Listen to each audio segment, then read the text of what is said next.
নমস্কার বন্ধুরা, আমি মোনায়ন টিপ চ্যানেলে আপনাদের স্বাগত জানাই।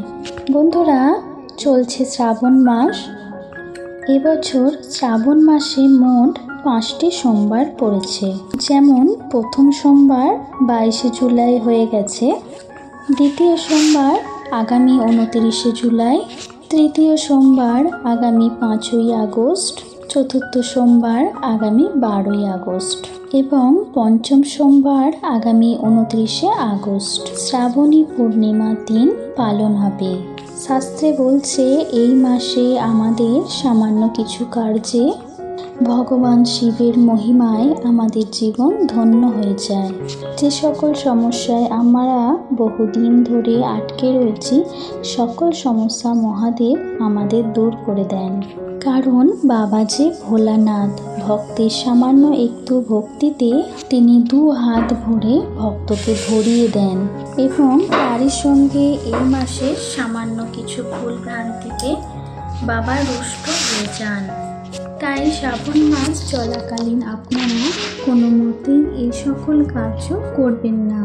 শ্রাবণ মাসের সোমবারগুলিতে আপনারা কোনো মতেই এই সকল খাবার মুখে তুলবেন না। যদি চান আপনাদের ওপর স্বয়ং মহাদেবের কৃপা বর্ষিত হয়ে ভগবান ভোলানাথের কৃপায় আপনাদের সকল ইচ্ছা মনোবাসনা পূর্ণ হোক, তাহলে বলবো বন্ধুরা, ভিডিওটি স্কিপ না করে সম্পূর্ণ ভিডিওটি দেখার জন্য অনুরোধ রইল। আজকের ভিডিওতে বন্ধুরা আরও একটি বিষয় জানবো। যদি শ্রাবণ মাসে আপনাদের বাড়িতে বা আপনাদের উপরে স্বয়ং মহাদেবের কৃপা হয় বা বাড়িতে আগমন হয়, তাহলে আপনারা কোন সংকেতগুলো অবশ্যই পাবেন। তাই বন্ধুরা, পুরোটি ভিডিওটি দেখার জন্য আপনাদের কাছে অনুরোধ রইল। ভিডিওটি দেখতে আপনারা একদম ভুলবেন না। বন্ধুরা, এই শ্রাবণ মাসে কোনো ব্যক্তি যদি 5টি সংকেত পেয়ে থাকে, বন্ধুরা এর মানে সেই ব্যক্তির বাড়িতে স্বয়ং মহাদেবের আগমন হয়েছে। বন্ধুরা, হ্যাঁ, এটা ঠিক, ভক্তের ডাকে স্বয়ং ভগবানকে ভক্তের বাড়িতে আসতে হয়। আর তিনি তো ভোলানাথ, ভক্ত তার ভক্তি করবে আর তিনি ভক্তের বাড়িতে আসবেন না, এমনটা হতেই পারে না। তাই ভগবান ভোলানাথ তার ভক্তের বাড়িতে আসার আগে বিভিন্ন সংকেত তার ভক্তকে দিয়ে থাকে এবং ভগবান যখন আপনার বাড়িতে আসবেন তখন অবশ্যই এই সকল সংকেত আপনারা পেয়ে থাকবেন। তা থেকে অবশ্যই আপনারা বুঝতে পারবেন যে আপনাদের বাড়িতে স্বয়ং মহাদেবের কৃপা বর্ষিত হয়েছে এবং আপনাদের জীবন থেকে এবার সমস্ত রকম দুঃখের নাশ হবে। আপনার জীবনে খুশির ও সংসারে সুখ সম্পত্তি সমৃদ্ধিতে ভরে ওঠার দিন আসছে। তাই বন্ধুরা, মহাদেবের কৃপা পেতে কমেন্ট বক্সে অবশ্যই লিখবেন হর হর মহাদেব। আর বন্ধুরা, এই রকম আরও ভিডিও পেতে আমাদের চ্যানেলটি অবশ্যই সাবস্ক্রাইব করবেন। চলুন বন্ধুরা, শ্রাবণ মাসে কোন সমস্ত সংকেত থেকে আপনারা বুঝবেন যে শ্রাবণ মাসে আপনাদের উপর মহাদেবের কৃপা বর্ষিত হয়েছে কিনা। প্রথমত বন্ধুরা, আপনি যখন স্বয়ং ভোলানাথের পূজা করছেন এই শ্রাবণ মাসের সোমবার দিন, যদি পূজা করার সময় আপনার আশেপাশে কালো রঙের পিঁপড়ে দেখতে পান এবং তারা যদি আপনাদের ঠাকুর ঘরে বা শিবলিঙ্গের আশেপাশে ঘোরে, এর মানে বুঝবেন আপনাদের উপর ভোলানাথের কৃপা বর্ষিত হয়ে আছে।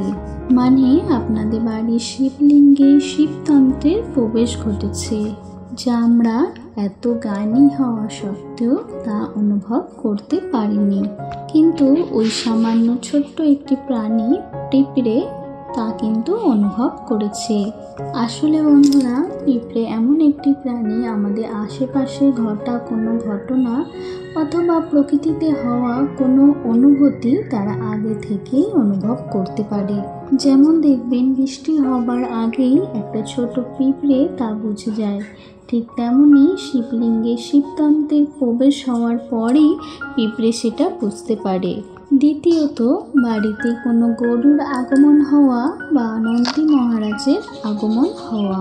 বন্ধুরা, নন্দী মহারাজ হলেন ভগবান শিবের দ্বার রক্ষক এবং ভগবান শিবের পরম ভক্ত। তাই এই কারণে প্রত্যেক শিব মন্দিরের বাইরে আমরা নন্দী মহারাজকে দেখতে পাই। মানা হয় যে বাড়িতে ভগবান শিবের আগমন হয় সেই বাড়িতে সবার প্রথমে নন্দী মহারাজ আসেন। তাই বন্ধুরা, যদি এই মাসে আপনাদের বাড়িতে গরু বা কোনো নন্দী মহারাজকে দেখতে পান, তাই অত্যন্ত পক্ষে রুটি ও জল দিতে একদম ভুলবেন না। আর এই মাসে যদি নন্দী মহারাজকে আপনি মিষ্টিমুখ করাতে পারেন, তাতে ভগবান শিব খুবই খুশি হন।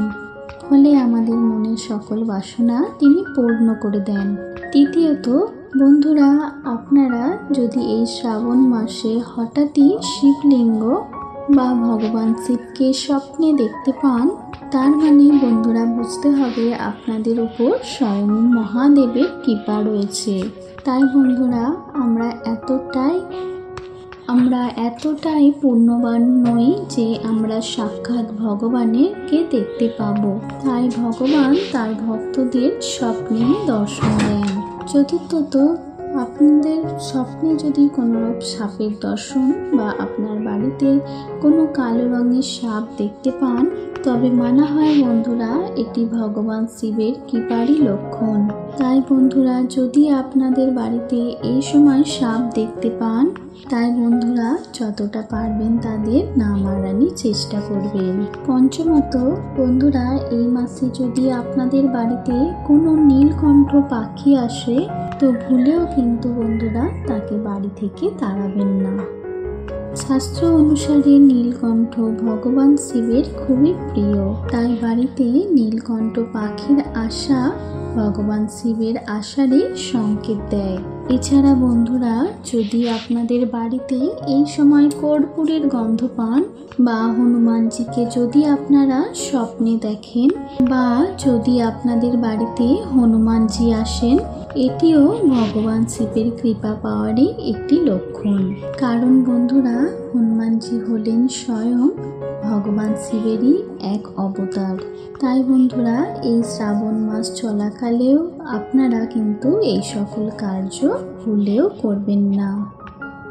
শ্রাবণ মাসের সোমবারে কোন কোন খাবার আপনারা মুখে তুলবেন না, এবার তাহলে বলি।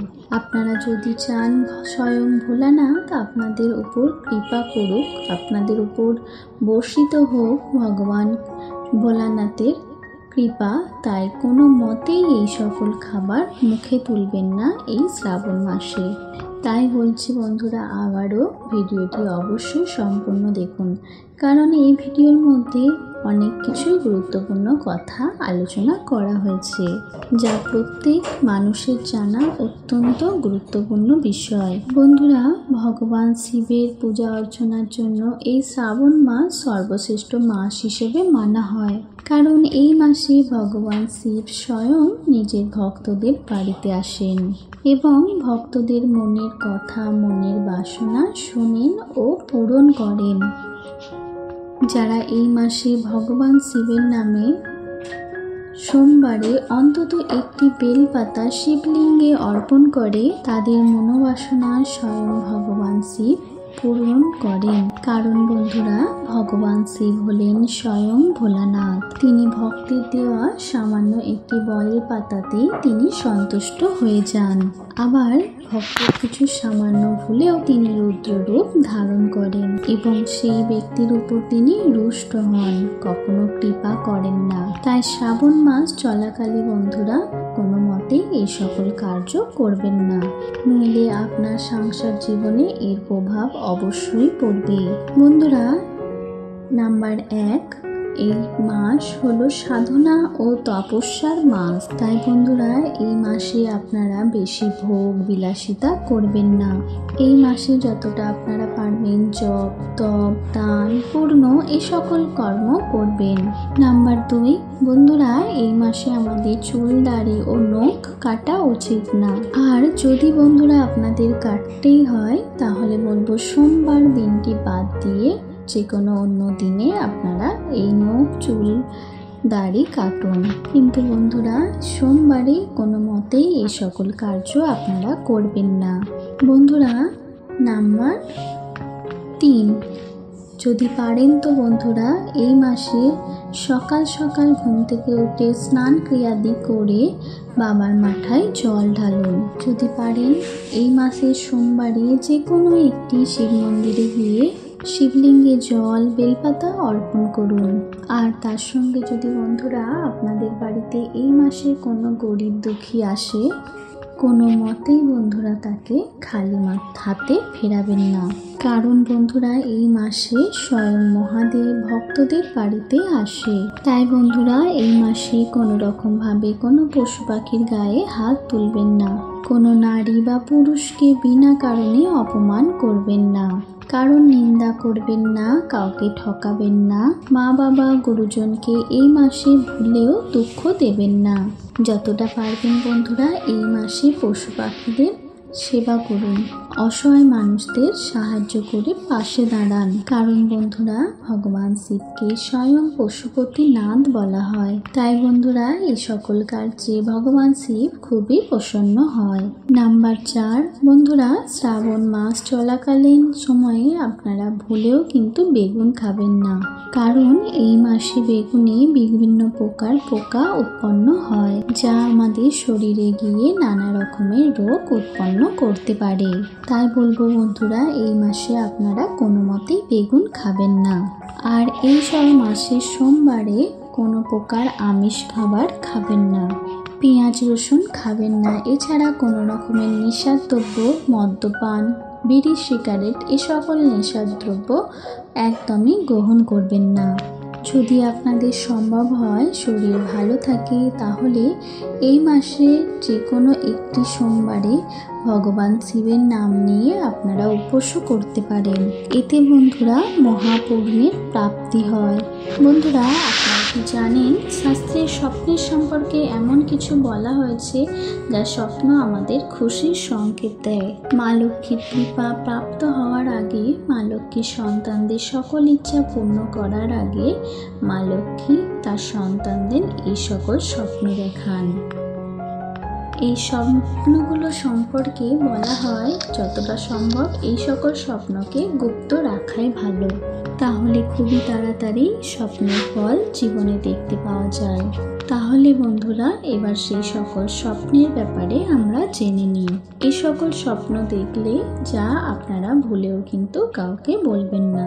বন্ধুরা শাস্ত্র অনুসারে স্বপ্নে মা লক্ষ্মীর দর্শন করা অত্যন্ত শুভ বলে মনে করা হয়।